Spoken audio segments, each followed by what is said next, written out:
Bom, sobre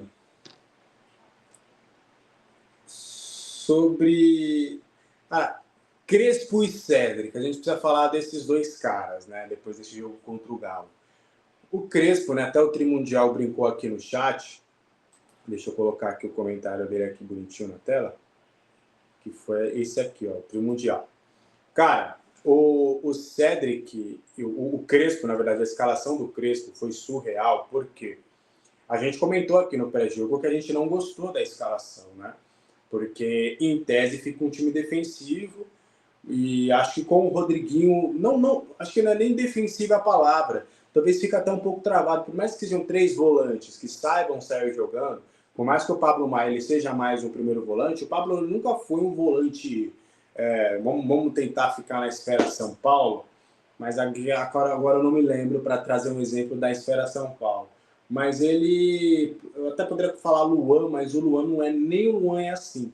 Mas um volante tipo Ralf, lá do rival, do Corinthians, o Ralf, ele era aquele cara que só desarmava e com a bola no pé era uma tragédia. Era toca pro lado porque eu não sei aqui fazer um lançamento. Então, o Pablo não é esse cara. O Pablo tem um refino. O Pablo, inclusive, finaliza de fora da área e tudo.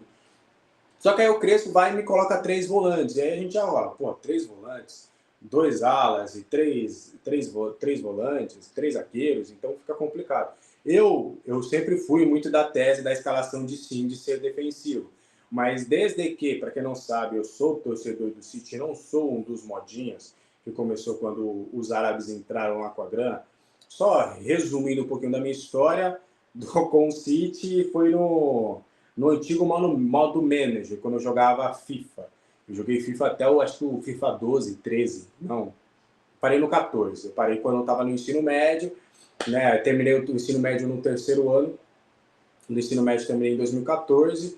E aí depois, pô, trabalho, faculdade e tal, aí nunca mais tive um videogame, nunca mais joguei videogame na vida. Mas eu joguei ali até mais ou menos o FIFA 13 e 14. E aí lá no FIFA 07, ou no FIFA 07, foi no FIFA 07, que eu queria um time diferente para jogar modo manager, joguei com o City, porque o uniforme era bonito, e aí eu era muito curioso, e aí comecei a estudar a história do time lá no computador, lá da biblioteca que tinha lá na minha escola, o Antônio de Saint-Exupéry, e comecei a estudar a história do time e me identifiquei em vir torcedor. Tanto é que eu sou torcedor pré o presidiário ter ido lá pro City. Inclusive, comecei a ser torcedor do City antes da especulação do Kaká ir pro City. Para vocês verem como é antigo e, obviamente, depois fiquei feliz da vida. Mas por que eu trouxe tudo isso do City? Porque desde que o Guardiola ele me faz um time ofensivo jogar com 4 zagueiros e 2 volantes, eu parei com essa história de tipo, cara, não dá mais para olhar só a escalação e falar que é defensiva. A gente precisa olhar a dinâmica dentro do jogo. E eu já sabia que, obviamente, né, com 3 volantes e com esses 2 alas que não sobem direito e com os 3 zagueiros, eu achei que ia ficar um pouco, o time ia ficar menos móvel, para se dizer, porque o Rodriguinho é diferente do Pablo Maia, né? O Rodriguinho ele vai para lá, vai para cá, articula, aproxima. O Pablo Maia não tem essa característica. E até antes do gol o time realmente estava engessado. Só que aí depois, né, foi mostrando, eles são 3 volantes que saem para o jogo, são 3 volantes que realmente fazem o time jogar dentre de características completamente diferentes, né? O Pablo, o Marcos Antônio e o Bobadilla, eles não têm nada igual. Só que o Crespo, cara, o Crespo é inacreditável. O Crespo ele consegue calar a boca de todo mundo. Até depois a gente pode falar do Tapia, todo mundo, o Tapia vai entrar, e vai lá, gol do Tapia, pô.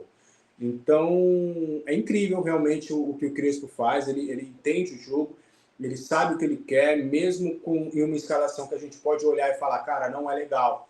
Ele consegue fazer o time jogar, o Pablo faz um gol, o Pablo tá se entrosando, o Pablo tá crescendo.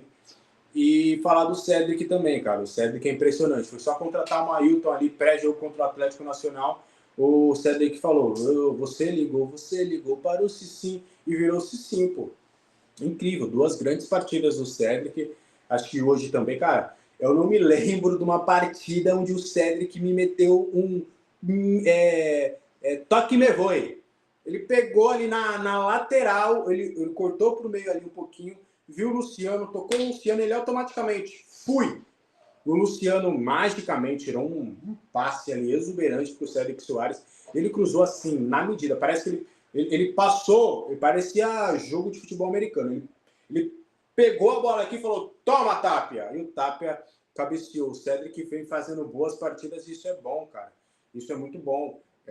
Mailton, Mike, o próprio Cédric, os três, para mim, eles são jogadores completamente diferentes. O Cédric, por mais que esteja ajudando agora mais ofensivamente, deixa eu só dar uma olhadinha aqui para ver se não saiu a coletiva do Crespão, mas o Cédric, apesar de agora ele estar ajudando mais ofensivamente, ele é um lateral um pouco mais, se a gente pode dizer, um pouco mais equilibrado, né? Ele é bem mais, aliás, não é nem equilibrado, ele é mais defensivo, né? O Mike, ele não é tão defensivo e nem tão ofensivo, ele é mais equilibrado.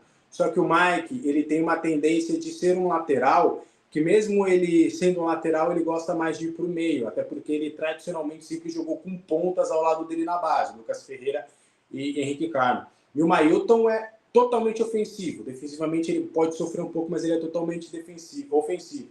Então são três laterais que vão se completar, são três laterais que, a depender do jogo, você pode escalá-los. E o Cédric está jogando muito bem. O Cédric, Tapia, teve uma fase ruim do Bobadilha, do Marcos Antônio, Ferrarese, até o próprio Sabino, cara, que eu também tenho as minhas considerações. Nenhum jogador é descartável. A gente não estamos, infelizmente, não estamos num período onde estamos com a grana do Palmeiras, com a grana do Flamengo, com a grana do Botafogo, com a grana até do Bahia. Então, cada jogador ele vai ser importante em algum momento. E cabe ao Crespo, como ele tem feito, de extrair ao máximo desses jogadores quando possível. A gente pode discordar, por exemplo, do departamento de futebol, da diretoria, de ter renovado com o Cédric até 2027, por exemplo. Para mim, o Cédric é ano a ano. Olha, você faz ao final do ano, você avalia o Cédric e fala, beleza, mais um ano. Sabino a mesma coisa, Tapia a mesma coisa. Esses jogadores que a gente sabe que tem questões técnicas até limitadas, que não são unanimidades em termos de talento, como jovens da base, como outros atletas, você precisa fazer um contratinho de 1 em 1 ano. Porque se o cara não quiser, você fala um abraço, vou no mercado, eu consigo outros igual você, e você também se blinda ali financeiramente. Então, isso é uma outra questão.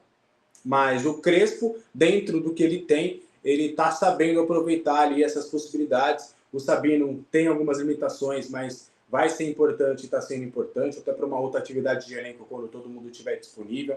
O Cédric tem sido importante, voltou a ganhar confiança. Aquele gol de pênalti talvez foi muito importante para ele, porque hoje ele fez mais uma grande partida. O nosso querido Avenida Paulista lá não jogou absolutamente nada, não se criou ali por aquele lado. O Júnior Santos caiu por lá, não se criou para cima do Cédric. O Rony também tentou ir para lá, também não se criou. O Renier tentou ir para lá, também não se criou. Então, realmente, o nosso português ali, o Edu Barro, sempre brinca lá no nosso grupo de membros. O comedor de bacalhau jogou muita bola, cara. Jogou muita bola. Foi muito bem mesmo. Foi muito bem mesmo. Tá? Enfim, eu gostei muito aí dessas duas questões aí, tanto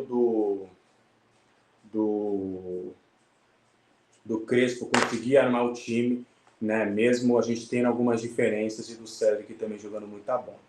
Bom, a coletiva já está criada,